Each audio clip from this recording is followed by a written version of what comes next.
வணக்கம். நீங்கள் இணைந்து கொண்டிருப்பது சிலோன் தமிழின் பிரதான செய்திகளுடன் இணைந்து கொள்ளும் நான் லக்ஷனா சரத்குமார். விரிவான செய்திகளுக்கு செல்லும் முன்பதாக முதலில் தலைப்புச் செய்திகள். திசை காட்டி அரசு மக்களுக்கு பெரும் தீங்கு விளைவித்து வருகின்றது.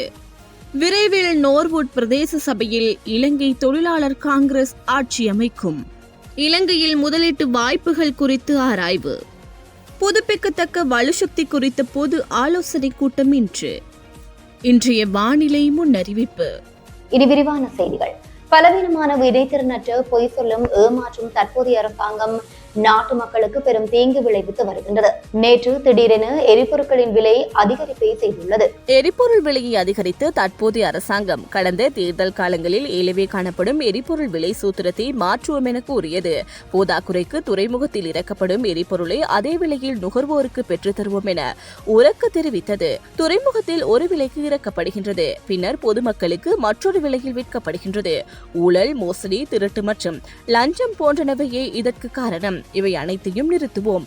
எரிபொருள் மீதான வரிகளை நீக்குவோம். துறைமுகத்தில் இறக்கப்படும் அதே விலையில் எரிபொருளை மக்களுக்கு பெற்றுத் தருவோம் என தற்போதைய ஆளும் தரப்பினர் வாக்குறுதி அளித்திருந்தனர். ஆனால் தெளிவான ஆதாரத்தோடு ஆட்சிக்கு வந்து தற்போதைய ஆளும் தரப்பினரால் இயன்றளவில் இதில் எதுவும் நடக்கவில்லை என்று எதிர்க்கட்சித் தலைவர் தெரிவித்தார். ஊடகங்களுக்கு இன்று விசேட கூற்றை முன்வைத்து கருத்து தெரிவிக்கும் போதே எதிர்க்கட்சித் தலைவர் சஜித் பிரேமதாச இவ்வாறு தெரிவித்தார். அமைச்சர்களுக்கும் அதிகாரிகளுக்கும் வழங்கப்படும் கொமிசெடுத்தல் நிறுத்தப்பட்டுள்ளனவா, எரிபொருள்கள் மீதான வரி சுமையை நீக்கப்பட்டுள்ளனவா என்பன குறித்து நாம் இந்த அரசாங்கத்திடமிருந்து தெரிந்து கொள்ள வேண்டியுள்ளது. துறைமுகத்தில் இறக்கப்படும் அதே விலையில் நுகர்வோருக்கு தற்போது எரிபொருள் வழங்கப்படுகின்றனவா என்பது குறித்தும் நாம் இந்த அரசாங்கத்திடமிருந்து தெரிந்து கொள்ள வேண்டியுள்ளது. IMF-இன் 4வது தவணையை பெறுவதற்கான நிபந்தனைகளை பூர்த்தி செய்யும் விதமாகவே இந்த அரசாங்கம் இவ்வாறு செயற்பட்டு வருகின்றது. எரிபொருள் விலை சூத்திரத்தை மாற்றி அதை மீண்டும் மக்களுக்கு சாதகமான ஒன்றாக மாற்றியமைப்போம் என்று ஸ்தாபித்தார்கள். இன்றும் கூட முன்னைய அரசாங்கத்தின் எரிபொருள் விலை சூத்திரத்தையே பின்பற்றுகின்றார்கள்.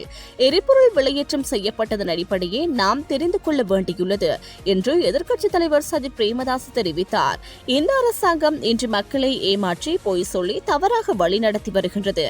சிரேஷ்ட பிரஜைகளினது சேமிப்புகளுக்கு விசேட திட்டம் ஒன்றை முன்னெடுப்போம் என ஸ்தாபித்தனர். ஆனால் நடந்தது ஒன்றுமில்லை. சிரேஷ்ட பிரஜைகளுக்கான சேமிப்பு வட்டி வீதம் 15% அமையும் விதத்தில் சரி செய்து தரப்படும் என தெரிவித்தனர். முன்னர் 15 லட்சம் மற்றும் 10 லட்சம் வைப்பு தொகைகளுக்கு 15% வட்டி வழங்கப்பட்டன. இதனை தற்போது இல்லாது செய்துள்ளனர். புதிய சேமிப்பு கணக்குகள் சிரேஷ்ட பிரஜைகளுக்கு கூடிய சலுகைகளை வழங்குவதாகவும் விளம்பரப்படுத்தப்பட்டன. சிரேஷ்ட பிரஜைகளினது நிலையான வைப்புகளுக்கு பெற்றுத் தருவோம் என வாக்குறுதி அளித்த 15% வட்டியை எப்போது வழங்குவீர்கள் என எதிர்க்கட்சித் தலைவர் இங்கு அரசாங்கத்திடம் கேள்வி எழுப்பினார்.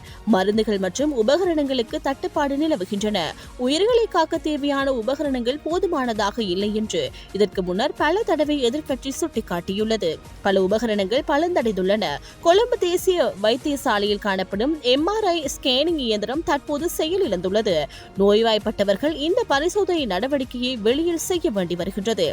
மருந்துகள் மற்றும் உபகரணங்களுக்கு தட்டுப்பாடு நிலவுகின்றது குறித்து எதிர்க்கட்சி கேள்வி எழுப்பிய சந்தர்ப்பங்களில் பல்வேறு விதமான பதில்கள் தெரிவிக்கப்பட்டு ஆளும் தரப்பினர் மீது பல குற்றச்சாட்டுகளையும் முன்வைத்தனர். பொய் சொல்லும் ஏமாற்றும் இந்த அரசாங்கத்தின் இலவச சுகாதார கொள்கை இவ்வாறே அமைந்து காணப்படுகின்றன என்று எதிர்க்கட்சித் தலைவர் இங்கு மேலும் தெரிவித்தார். நாட்டில் கொலை சம்பவங்களும் அவ்வாறு காணப்படுகின்றன. கொலை கலாசாரம் தொடர்ந்தும் வருகின்றது. அடையாளம் தெரியாத துப்பாக்கிதாரிகள், குண்டர்கள் மற்றும் பாதாள உலக கும்பல்களால் துப்பாக்கி சூடுகளும் கொலைகளும் நடத்தப்பட்டு வருகின்றன. இதனால் நாடு முழுவதும் உயிரிழப்புகள் ஏற்பட்டு வருகின்றன. சட்டம் ஒழுங்கை நிலைநாட்ட தேவையான எந்த வேலை திட்டமும் இந்த அரசாங்கத்திடம் இல்லையா என்று எதிர்க்கட்சித் தலைவர் கேள்வி எழுப்பினார். அரசாங்கத்தால் பொது பாதுகாப்பை உறுதி செய்ய முடியாது போயுள்ளன. ஆகவே தேசிய பாதுகாப்புக்கு இது பிரச்சனையாக அமைந்து காணப்படவில்லை என அரசாங்கம் தொடர்ச்சியாக தெரிவித்து வருகின்றது. பொதுமக்களின் பாதுகாப்பு தேசிய பாதுகாப்பு என்பதால் பொதுமக்களின் பாதுகாப்பை உறுதி செய்யும் விடயத்தில் அரசாங்கத்திற்கு பொறுப்பு காணப்படுகின்றது என்று எதிர்க்கட்சித் தலைவர் இங்கு சுட்டிக்காட்டியுள்ளார். வாக்குறுதிகளை மீறி இந்த அரசாங்கம் தொடர்ச்சியாக மக்களை ஏமாற்றி வருகின்றது. தற்போது இந்த அரசாங்கத்திற்கு ஏமாற்றமே மிஞ்சியுள்ளது என எதிர்க்கட்சித் தலைவர் சஜித் பிரேமதாஸ் மேலும் தெரிவித்துள்ளார். நுவரெலியா மாவட்டம் உட்பட பல்வேறு மாவட்டங்களில் ஏதோகாவும் தேசிய மக்கள் சக்தியும் புரிந்துணர்வின் அடிப்படையில் உள்ளூராட்சி மன்றங்களில் ஆட்சி அமைத்துள்ளன. குறிப்பாக இலங்கை தொழிலாளர் காங்கிரஸ் அதிகளவான உறுப்பினர்களை பெற்றுக்கொண்ட சபைகளில் இலங்கை தொழிலாளர் காங்கிரசும் தேசிய மக்கள் சக்தி அதிகளவான உறுப்பினர்களை பெற்றுக்கொண்ட இடங்களில் தேசிய மக்கள் சக்தியும் ஆட்சியமைக்கும் என்ற அடிப்படையில் இந்த புரிந்துணர்வு எட்டப்பட்டது. குறிப்பாக நுவரெலியா மாநகர சபை, வளப்பனை, அங்குராங்கத்து, தலவாக்கலை, ஹட்டன், டிக்கோயா நகரசபை, கொத்மலை ஆகிய இடங்களில் தேசிய மக்கள் சக்தி ஆட்சி அமைப்பதாகவும், நுவரெலியா பிரதேச சபை, கொட்டக்கலை பிரதேச சபை, அக்கரப்பத்திரம் பிரதேச சபை, நோர்வுட் பிரதேச சபை ஆகிய இடங்களில் இலங்கை தொழிலாளர் கட்சி ஆட்சி அமைப்பதாகவும் புரிந்துணர்வு எட்டப்பட்டது. இந்த நிலையில் நோர்வுட் பிரதேச சபையில் இலங்கை தொழிலாளர் காங்கிரஸ் அதிக ஆசனங்களை பெற்றிருந்தும் தேசிய மக்கள் சக்தியின் உறுப்பினர்கள் ஏனைய தரப்புடன் இணைந்து ஆட்சி அமைத்துள்ளனர். இந்த விடயம் தொடர்பில் தேசிய மக்கள் சக்தியுடன் கலந்துரையாடல் மேற்கொள்ளப்பட்டது.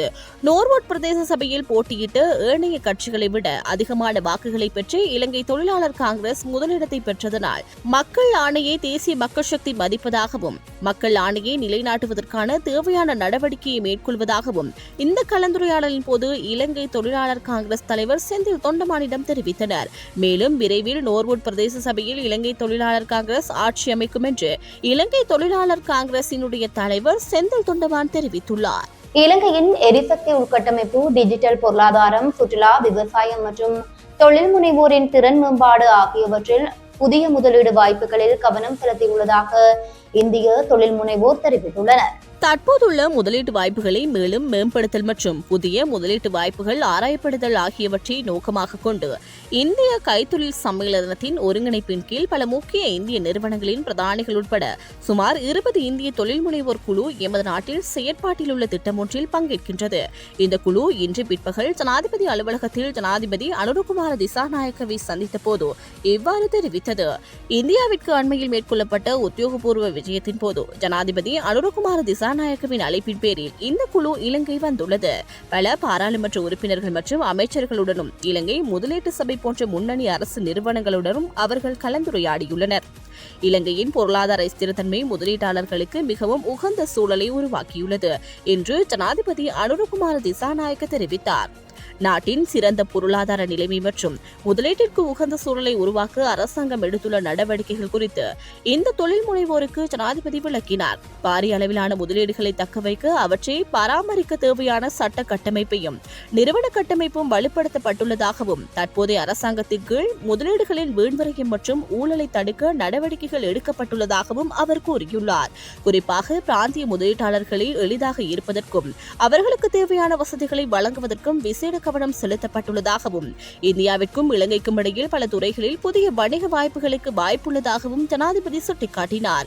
இலங்கையின் மூலோபாய இருப்பிடம் முதலீட்டாளர்களிடமிருந்து வலுவான ஆர்வத்தை ஈர்த்துள்ளது என்று கூறிய இந்திய தொழில் முனைவோர் இலங்கையின் தற்போதைய நிலைமை குறித்து ஜனாதிபதியின் தெளிவுபடுத்தலை பாராட்டியதோடு அது அவர்களுக்கு ஊக்கத்தையும் புதிய நம்பிக்கையையும் அளித்துள்ளது என்றும் கூறினர்.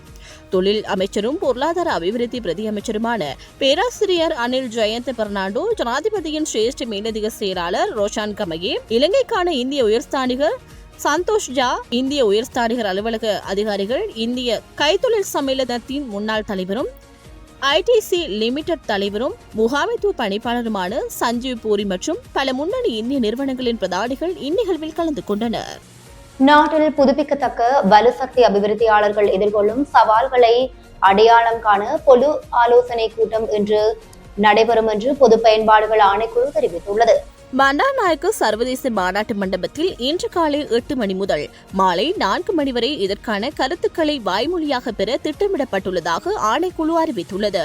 2002ஆம் ஆண்டு 35ஆம் இலக்க இலங்கை பொது பயன்பாடுகள் ஆணைக்குழு சட்டத்தின் பிரிவு 17 கீழ் இதற்கு வழங்கப்பட்டுள்ள அதிகாரங்களின்படி இந்த நடவடிக்கை எடுக்கப்பட்டுள்ளதாகவும் கூறப்படுகின்றது. இதற்கிடையில் நாட்டில் புதுப்பிக்கத்தக்க வலுசக்தி துறை எதிர்கொள்ளும் நெருக்கடி குறித்து பல தரப்பினர்கள் தங்கள் கருத்துக்களை இந்த கூட்டத்தில் முன்வைக்க உள்ளதாக சூரிய மின்சக்தி நிர்மாண சங்கத்தின் தலைவர் வைத்தியர் ஷிஹாம் பதிராஜ தெரிவித்துள்ளார். மேல் சப்ரகமுவ மற்றும் வடமேல் மாகாணங்களிலும் நுவரெலியா, கண்டி, காலி மற்றும் மாத்தறை மாவட்டங்களிலும் பல தடவைகள் மழை பெய்யக்கூடும் என வளிமண்டலவியல் திணைக்களம் எதிர்ப்பு கூறியுள்ளது. யாழ்ப்பாணம் மற்றும் மன்னார் மாவட்டங்களில் சிறிதளவு மழை பெய்யக்கூடும் என அந்த திணைக்களம் வெளியிட்டுள்ள வானிலை முன்னறிவிப்பில் தெரிவிக்கப்பட்டுள்ளது. மத்திய மலைநாட்டின் மேற்கு சரிவுகளிலும் வடக்கு வடமத்திய மற்றும் வடமேல் மாகாணங்களிலும் திருகோணமலை மற்றும் ஹம்பாந்தோட்டை மாவட்டங்களிலும் அவ்வப்போது மணிக்கு 30 தொடக்கம் 40 கிலோமீட்டர் வேகத்தில் ஓரளவு பலத்த காற்றும் வீசக்கூடும் என வளிமண்டலவியல் திணைக்களம் குறிப்பிட்டுள்ளது. இத்துடன் சிலோன் தமிழின் பிரதான செய்திகள் நிறைவடைகின்றன. மேலும் செய்திகளை அறிந்து கொள்ள www.ceylontamil.com என்ற இணையதளத்தை பார்வையிடுங்கள். வணக்கம்.